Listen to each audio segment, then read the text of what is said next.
Tsara zany manamarika avy dia nirosy tamin'ny fitokonana ny syndicat-ny mpampianatra pikaroka sy ny pikaroka ho mpampianatra nanomboka tamin'ity androandroany ity ary teny amin'ny esplanade Nakatso izy ireo no manatanteraka izany hetsika izany fa nanao fanambarana ihany koa ny syndicat mben'ny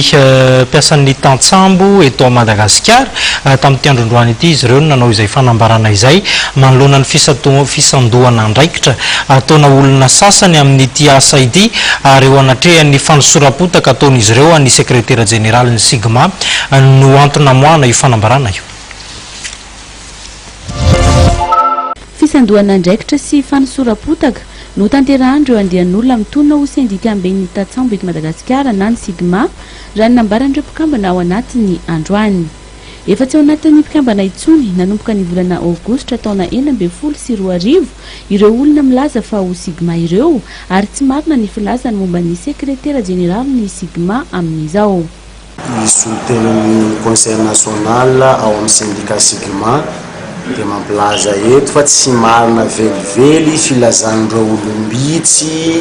any amin'ny anamanjery sasatsasany fa voaheloka ny esizenay Lucien fa milaza reo fa nanodikodim-bola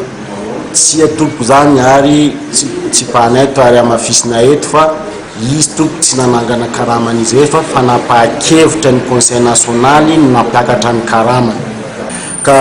amin'ny esaka fampiakarana karama tompoko dia ny conseil national no manapa-kevitra an'io ary reo olona reo izay manakotana reo zany efa nirajenay tamin'ny volana tamin'ny taona lasa ity tany hitaratasy manakofany. Efa eny amin'ny tribunal ny Toamasina ity raharaha ity amin'izao ary amin'ny janoary no ivoaka ny didim-pitsarany.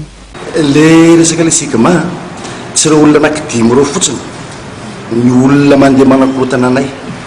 fa le Sigma miaro ny tantsambo malagasy rehetra zao zay rehetra zao karazana sambo hafa petapeta olo zay arova le Sigma fa reo olona reo ana orinasa anankiray mitadika anakotana ny tantsambo malagasy rehetrarehetra amin'ny valin'ny fitsarana amin'ny 26 janvier.